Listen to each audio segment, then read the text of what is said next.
All right, and as you can see it on your screen, the visuals coming in. Remember that today there was an election for the Lok Sabha Speaker, which is currently underway. Remember, the Prime Minister has moved the motion to elect Om Birla as the Lok Sabha Speaker. You have Rajnath Singh, who seconded it, and as you can see it on your screen, Om Birla has been elected as the Lok Sabha Speaker. Remember that this sort of an election we've seen for the first time in decades.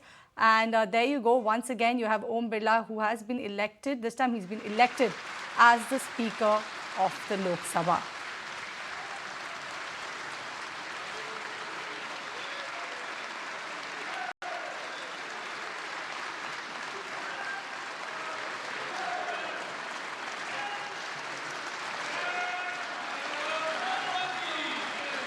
आपके chair है, आप संभालें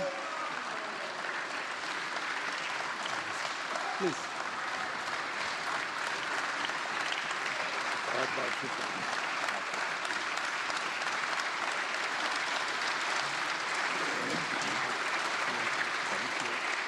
Right, there is visuals on your screen. As you can see, that is Om Birla, who's been elected as the Speaker of the Lok Sabha. Along with him, you have Prime Minister Narendra Modi. You had Rahul Gandhi, who's now the leader of the opposition in Lok Sabha, and also Parliamentary Affairs Minister Kiran Rijiju. There you go. You have Mr. Om Birla, who is now been elected as the Speaker of the Lok Sabha. And we have joining now with us, we have Karan Verma, who's the author and political analyst, to understand this significant development. A very good morning to you, Karan. And this is the first time, actually, in many decades, that an election for the post of the Lok Sabha Speaker's role was held. Does this actually set the context on how different will the conduct of the 18th Lok Sabha compared to what we've seen in the last two terms of Prime Minister Modi? So yes, this is the first time in 50 years that we are seeing an election for the Lok Sabha Speaker. And I don't think that's a very healthy precedent, if you ask me, because to start off, we are looking for more cooperation this time than confrontation. Let's remember the last two times, so many sessions lost, this is precious taxpayer money that we're talking about that was lost because of one controversy or the other, which didn't really have feet to carry on, whether it was Pegasus or whether it was the Hindenburg report. So many instances that the opposition tried to rake up, and it eventually resulted in precious hours going down the tube. I hope that we can start off on a healthy precedent. That's not really happened.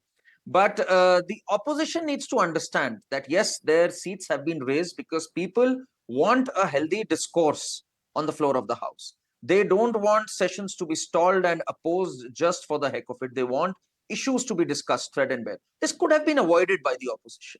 Karan, I'll have to interrupt you there. You have Prime Minister who's talking in the Parliament. अध्यक्ष महोदय, ये सदन का सौभाग्य है कि आप दूसरी बार इस आसन पर विराजमान हो रहे हैं। आपको और इस पूरे सदन को मेरी तरफ से मैं बहुत बहुत बधाई देता हूं।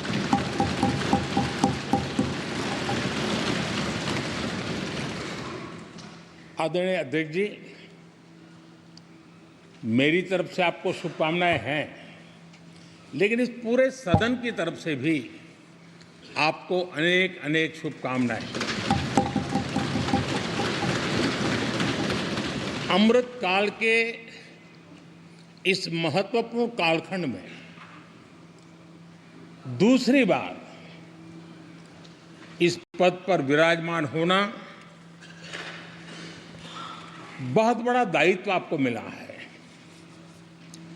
और आपका 5 वर्ष का अनुभव और आपके साथ हम लोगों का 5 साल का अनुभव, हम सबका विश्वास है कि आप आने वाले 5 साल हम सबका मार्गदर्शन भी करेंगे और देश की आशा अपेक्षाएं पूर्ण करने के लिए ये सदन अपना दायित्व निभाने में आपकी बहुत बड़ी भूमिका रहेगी।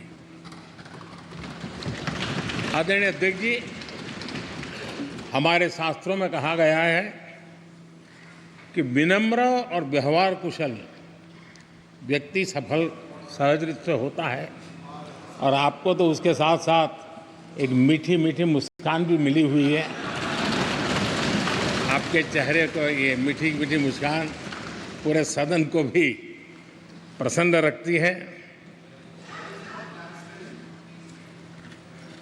मुझे विश्वास है आप हर कदम पर नए प्रतिमान, नए कीर्तिमान गढ़ते आए हैं।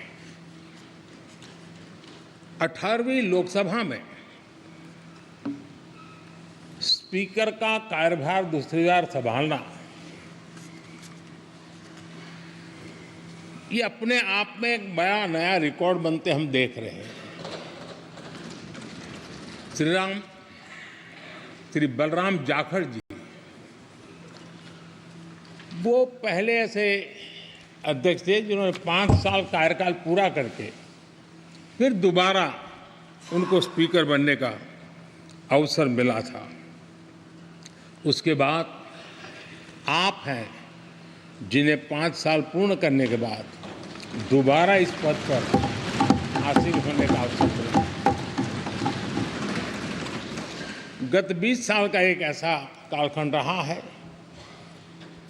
कि ज़्यादातर स्पीकर या तो उसके बाद चुनाव नहीं लड़े हैं या तो जीत करके नहीं आए हैं।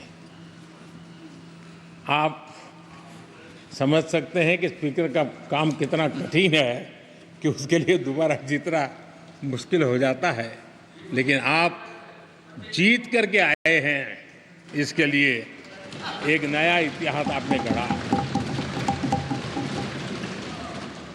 आदरणीय अध्यक्ष जी, इस सदन में ज़्यादातर हमारे सभी माननीय सांसद आपसे परिचित हैं, आपके जीवन से भी परिचित है। और पिछली बार मैंने इस सदन में आपके संबंध में काफ़ी कुछ बातें रखी भी थी और मैं आज उसको दोहराना नहीं चाहता हूं, लेकिन मैं एक सांसद के रूप में और हम सभी सांसद के रूप में आप जिस प्रकार से एक सांसद के नाते काम करते हैं, ये भी जानने योग्य है और बहुत कुछ सीखने योग्य है। मुझे विश्वास है कि आपकी कार्यशैली एज ए सांसद भी हमारे जो फर्स्ट टाइमर सांसद हैं, हमारे युवा सांसद हैं, उनको जरूर प्रेरणा देगी। आपने अपने कार्यक्षेत्र में, संसदीय क्षेत्र में स्वस्थ मां और स्वस्थ शिशु एक कमिटमेंट के साथ जो अभियान चलाया है और सुपोषित मां, इस अभियान को आपने जिस प्रकार से अपने क्षेत्र में प्राथमिकता देकर के खुद को इन्वॉल्व करके किया है, वो वाकई प्रेरक है। आपने कोटा के ग्रामीण क्षेत्रों में हॉस्पिटल ऑन व्हील्स, ये भी एक मानव सेवा का उत्तम काम, जो राजनीतिक कामों के सिवाय करने वाले कामों में आपने चुना है, वो भी अपने आप में गांव-गांव लोगों को स्वास्थ्य सेवाएं पहुंचाने में मदद कर रहा है। आप नियमित रूप से गरीबों को कपड़े,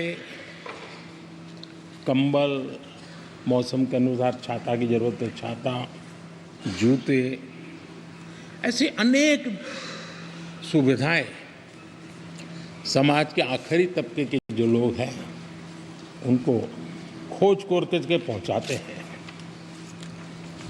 खेलों में प्रोत्साहन देना आपके क्षेत्र के युवकों में, यह आपने एक प्राथमिकता के रूप से काम उठाया है।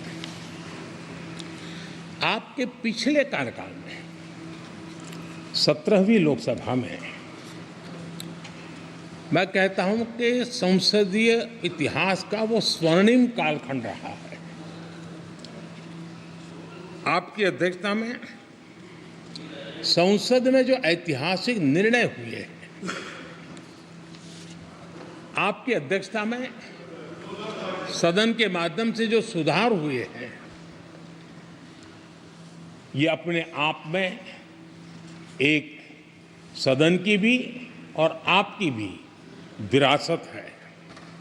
और भविष्य में 70वीं लोकसभा के संबंध में जब विश्लेषण होंगे, उसके विषय में लिखा जाएगा तो भारत के भविष्य को नई दिशा देने में आपकी अध्यक्षता वाली 70वीं लोकसभा की बहुत बड़ी भूमिका रही है।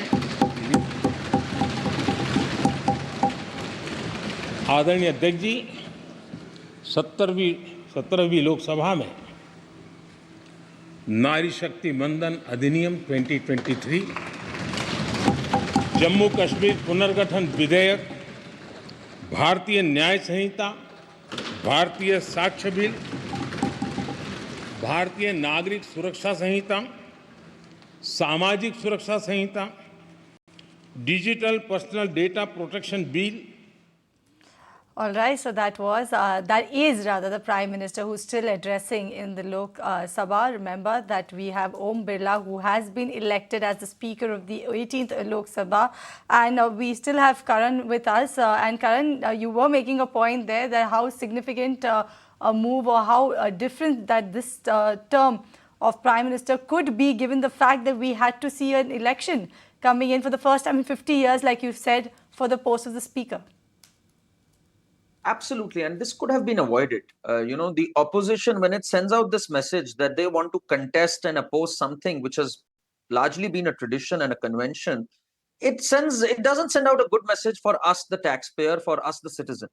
So what we are in for is that there is going to be conflict, there is going to be opposition just for the heck of it, and we are going to see less of discourse on political issues that matter to the people. The bread and butter issues like the digital protection bill that the Prime Minister was just talking about. We want to get into the nitty-gritties and we want to see our legislative minds. I mean, we have great minds across party lines. We want them to be put to work where it really matters rather than politicking over small issues. So, yes, as a citizen, I'm concerned the start that we've gotten off to. I just hope good sense prevails. And the opposition also understands that, they are here not just to oppose, but also to contribute to the legislative business. Rahul Gandhi coming in as the leader of the opposition is good news from where I see. For years we've been saying that he's not taken up any parliamentary responsibility, rather except for a few places where he was on the standing committee of, I think, the Home Affairs and the External Affairs. It'll be interesting to see how he contributes as the leader of the opposition. It is his chance to shine under the sun and show that, he can push the envelope as far as parliamentary conventions and parliamentary discourses are concerned. So yes, there are a lot of things that need to be ironed out. I think both the opposition and the government in power need to understand elections come and go, and elections are still far away. Yes, we may have assembly elections, Haryana and Maharashtra lined up, but they need to come together and do some solid legislative work to take the nation. We've had a rough and a raucous election, to say the least.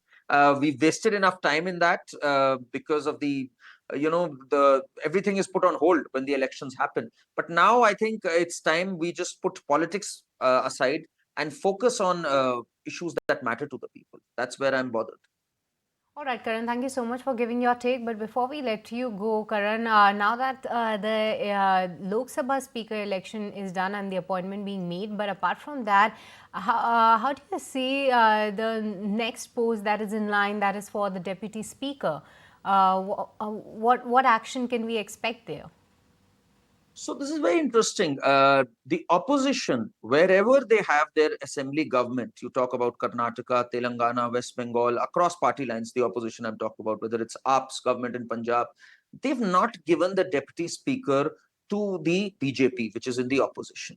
So, to walk the talk is very important when you demand something. They haven't done that.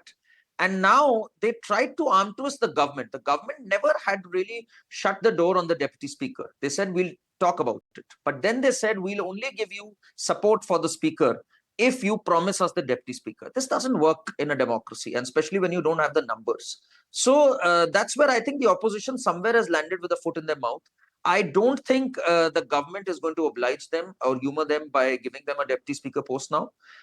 What I hear is that the BJP could actually oblige one of their partners, key partners, the TDP or the JDU, giving them the position of a deputy speaker. So that will be interesting to watch out. Till 1969, the Congress, when they had brute majority, they never gave away the deputy speaker position to the opposition. So if the Congress can walk the talk and do that probably in one of their states, they'll be in a better position to negotiate that and go out in the public also and say that it's only a fair thing that we're asking for. Absolutely, and it's going to be very interesting. We've just in the initial days of the 18th Lok Sabha session, the first session of the Parliament. So let's hope and pray that everything goes well and there is some consensus in all the political grounds. But thank you so much, Karan, for joining us on the show and to talk especially about this momentous occasion, that the fact that we had an election for the Lok Sabha Speaker in about 50 years.